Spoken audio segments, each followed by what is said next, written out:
Good morning students. In the last video we have discussed about chapter number 4 in which we have discussed about velocity, acceleration, position and displacement vector.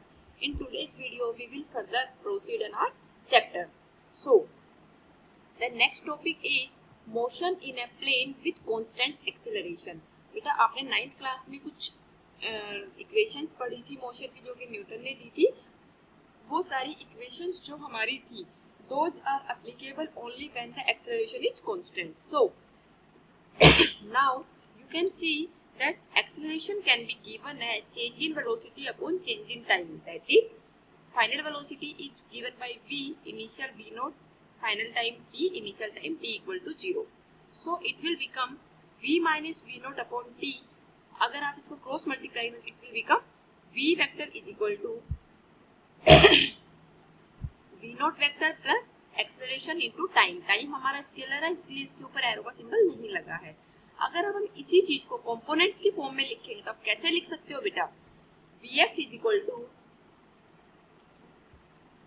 यहाँ पर v not का x component v not x plus ax into T. हमने यहाँ पर directly component ही बोल दिया है x direction में, इसलिए फिर हमने वेक्टर नहीं लगाया है. नेक्स्ट हमारा आ जाएगा vy. That will be equal to v naught y plus ay into t.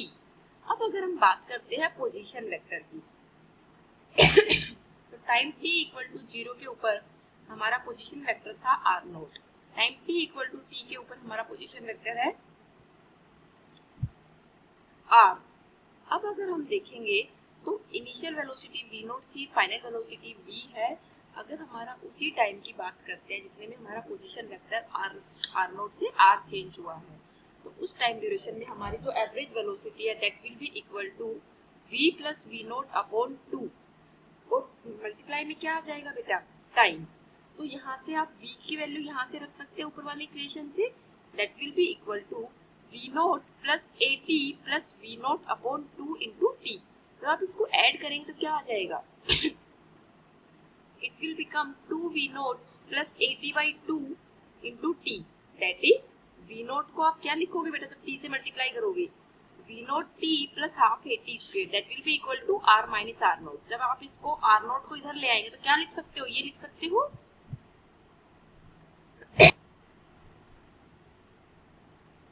r हमारा बन जाएगा बेटा उस टाइम पे r will be equal to r naught plus v naught t plus half of at square. अगर इसको भी हम कंपोनेंट्स के फॉर्म में लिखेंगे तो r हमारा पोजीशन वेक्टर है. पोजीशन वेक्टर के कंपोनेंट क्या क्या होते हैं हमारे? x और y कंपोनेंट होते हैं. तो x कंपोनेंट हमारा क्या आ जाएगा? x not plus v not x plus half of ax t square. y component क्या आ जाएगा? y not plus v not y into t plus half of ay into t square. तो I hope जब आपका constant acceleration का case है उस case में हमारी जो मोशन होगा उसमें वेलोसिटी और एक्सेलरेशन और पोजीशन के कंपोनेंट आपको समझ आ गए हैं. अगला हम आते हैं बेटा रिलेटिव वेलोसिटी के ऊपर. तो रिलेटिव वेलोसिटी बेसिकली हमारी क्या होती है? जैसे अगर मैं सिंपल टर्म्स में इसको एक्सप्लेन करना चाहूँ तो आप कोई भी दो व्हीकल हैं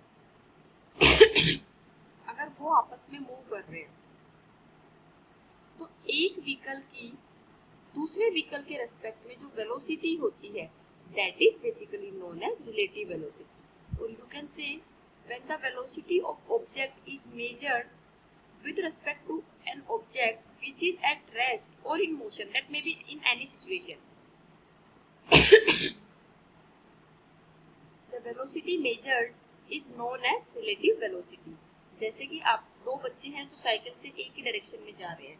पहला बच्चा 30 की स्पीड से जा रहा है, दूसरा बच्चा 50 की स्पीड से जा रहा है, दूसरा बच्चा 20 की स्पीड से जा रहा है. अब दूसरे बच्चे को पहले बच्चे को ओवरटेक करके जाना है. तो कब ओवरटेक कर पाएगा बेटा? जब वो अपनी स्पीड को इंक्रीज करेगा. या मैं बोलूँ कि उसको कितना इंक्रीज करेगा? 20 तो उसके पास थी ही, और अभी वो जब सेम डायरेक्शन में जा रहे हैं तो पैरेलल आने के लिए उसको कितने का डिफरेंस है दोनों की वेलोसिटी में? 10 का डिफरेंस है. फर्स्ट की 30 है, दूसरे की 20 है. तो एटलीस्ट वो 10 से तो इंक्रीज करे तब तो वो पैरेलल में आएगा. और इससे भी ज्यादा इंक्रीज करेगा तब वो उससे आगे निकल पाएगा। तो ये हमने tan निकाला है, जो हमने रिलेशन निकाला कि इससे आगे कब निकल पाएगा, ये सब बेसिकली हम रिलेटिव वेलोसिटी के कॉन्सेप्ट के बेसिस के ऊपर ही कर सकते हैं। तो हमने दो ऑब्जेक्ट डिफाइन कर लिए, ए और बी, उनकी वेलोसिटीज हमें वी और वी भी दी हुई है। ये फर्स्ट ऑब्जेक्ट है वी ए, ये सेकंड है वी बी। अब हम देखते हैं कि ए की with respect to object B क्या वेलोसिटी होगी बेटा। माइनस वी बी अगर हम सुपर इम्पोज कर दे सो दैट कि हमारा जो बी है वो रेस्ट पे आ जाए। हमने क्या बोला कि हम किसी की भी वेलोसिटी कब कैलकुलेट करते हैं, जब रेस्ट या मोशन में होगा। तो हमने ले लिया रेस्ट के ऊपर हमारे पास एक ही टर्म को चेक करना पड़ेगा, दूसरी टर्म को चेक नहीं करना पड़ता है क्योंकि रेस्ट में वेलोसिटी 0 हो जाती है। अब हमें ए ऑब्जेक्ट की वेलोसिटी निकालनी है, जिसके लिए हम ये देखते हैं कि जो हमारा बी ऑब्जेक्ट है वो बेसिकली उसकी वेलोसिटी अगर 0 हो जाए तो ए की नेट वेलोसिटी हम बता सकते हैं। तो बी वेक्टर की वेलोसिटी 0 कब होगी, जब आप इसके ऊपर माइनस वी बी का एक वेक्टर सुपर इम्पोज करेंगे। तो हम देखते हैं इसमें आगे डायग्राम में देखिए, ये वी बी है, नेगेटिव वेक्टर आएगा तो बिल्कुल just opposite and equal in magnitude, ये माइनस वी बी होगा। जब ये दोनों को कोइंसाइड करता तो हमारा नेट वेक्टर क्या आ जाएगा, 0 आ जाएगा। अब ये माइनस वी बी को जब आप वी ए के साथ में ऐड करोगे तो जो नेट रिजल्ट आएगा that will give you the relative velocity. मैंने आपको यही बताया बेटा कि हमारे पास जब भी कोई दो वेक्टर होते हैं, जैसे मैंने आपको क्या बोला, अभी मैंने आपको साइकिल वाला एग्जांपल दिया था कि पहला बच्चा 30 से जा रहा है, दूसरा बच्चा 20 से जा रहा है। तो मैंने देखो आपको मैंने क्या बताया कि 30 माइनस 20 किया था, तो 10 का डिफरेंस आया। तो यहाँ पर मैंने क्या किया बेटा, जो सेकंड वेक्टर था उसकी वेलोसिटी को माइनस वेलोसिटी कर दिया और फिर उसको इनिशियली वाले में ऐड कर दिया। तो यहाँ पर भी हम यही चीज कर रहे हैं कि वीबी को माइनस वीबी किया, वीबी के ऊपर माइनस वीबी सुपर इम्पोज किया और फिर उसको हमने वीए में ऐड कर दिया। तो आगे आप क्या देख सकते हैं, अब हमारा triangle law of vector addition hold करेगा। तो VAB is equal to VA minus VB। तो मैथमेटिकली आप इसको कैसे बोल सकते हो बच्चा, VAB is equal to VA, तो वेक्टर एडिशन में हम हमेशा प्लस कर सकते हैं, so it will become VA plus of minus VB, but plus minus multiply करने पे क्या आता है, माइनस आता है, इसलिए हम VAB को क्या लिख सकते हैं बेटा, VA माइनस VB वेक्टर। तो आई होप आपको ये वाली चीजें क्लियर हुई रिलेटिव वेलोसिटी का। अब हम आगे बढ़ते हैं। Magnitude and direction of the relative velocity in terms of the magnitude and angle theta between them। हमारे पास कोई भी दो पार्टिकल्स के बीच में रिलेटिव वेलोसिटी फाइंड आउट करनी है, तो उनकी रिलेटिव वेलोसिटी का मैग्नीट्यूड और डायरेक्ट एंगल हम इस तरह से बताएंगे, जब उनके बीच का एंगल थीटा हो तब हम उनको फाइंड आउट करना चाहते हैं। ये देखो इनिशियल वेलोसिटी v है जिसको हम रिप्रेजेंट कर रहे हैं वेक्टर OA से, ये VB negative vector find out करोगे, अगेन आप इसको ऐड कराओगे तो हमने पैरेललोग्राम लो की हम यहाँ पर हेल्प लेंगे। तो ये देखिए हमने BA को आगे एक्सटेंड कराया। अब हम देखेंगे कि ये एंगल अगर थीटा है तो ये वाला एंगल क्या हो जाएगा, 180 माइनस थीटा। कैसे बताओगे बेटा, अगर आप इस वाली साइड को उठा के यहाँ रख दोगे तो हमारा स्ट्रेट लाइन पे बनने वाला एंगल कितना हो जाएगा, 180। नीचे वाले पार्ट के साथ में थीटा है तो ऊपर वाले पार्ट के साथ में कितना बचेगा, 180 माइनस थीटा। जब आप ये ग्रीन वाली लाइन तो ग्रीन वाले के साथ कोइंसाइड कर ही जाएगी, रेड वाली लाइन को ब्लू वाली लाइन के साथ में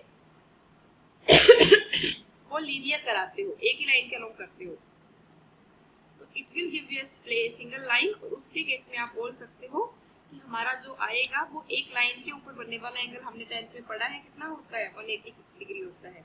नीचे अगर हमने थीटा माना तो ऊपर हमारा एंगल कितना होगा, 180 माइनस थीटा। पैरेललोग्राम को कंप्लीट करो, ये आ गया, डायगोनल बनाओ OR, that will give you the resultant, that is VAB। अब हम देखते हैं कि जो रिजल्टेंट है वो हमारा VA वेक्टर के साथ में अल्फा एंगल बना रहा है। तो VAB हम क्या बोल सकते हैं, अभी हमने निकाला था पिछली स्लाइड पे, that will be equal to VA minus VB। और अगर हम मैग्नीट्यूड को बोले VA और VB का तो कैसे निकालोगे बेटा, दो वेक्टर्स का मैग्नीट्यूड मैं आपको पहले भी पढ़ा चुकी हूँ, VA square plus VB square plus 2VA VB into cos of angle between the two vectors. तो यहाँ पर जो हमारा कोस है वो कितना का आएगा बेटा, एंगल कितना है 180 माइनस थीटा, और उसका क्या आएगा टोटल टर्म का अंडर रूट। अगर आप इसको सोल्व करोगे तो क्या लिख सकते हो, cos 180 minus theta is equal to minus cos theta. It will become VAB is equal to VA square plus VB square minus 2VA VB into cos theta. अगर हम डायरेक्शन की बात करते हैं तो हमने निकाल लिया कि एंगल अल्फा दिया हुआ है रिजल्टेंट का VA वेक्टर के साथ में, तो हम क्या बोल सकते हैं, डायरेक्शन क्या आ जाएगी बेटा, tan alpha will be equal to B sin theta upon A plus B cos theta होता है, लेकिन cos थीटा कितना है यहाँ पर 180 माइनस थीटा, तो it will become minus cos theta, और sin 180 माइनस थीटा तो sin थीटा ही होता है। इसलिए न्यूमरेटर के अंदर कोई इफेक्ट नहीं पड़ा, डिनोमिनेटर में केवल A minus B cos theta आ गया। अब आगे हम बात करते हैं, अगर दो ऑब्जेक्ट हमारी सेम स्ट्रेट लाइन के अलोंग जा रहे हैं तो दो केस हो सकते हैं। अदरवाइज पहला केस है कि वो सेम डायरेक्शन में जा रहे हो तो दोनों की जो वेलोसिटी है वो रिजल्टेंट वेलोसिटी कब आएगी रिलेटिव, तो दोनों की मैग्नीट्यूड को सब्ट्रैक्ट करोगे एक दूसरे में से। दूसरा, जब वो ऑपोजिट डायरेक्शन में जाए तो ऑपोजिट में जाएंगे तो आप क्या करोगे, ऐड करोगे।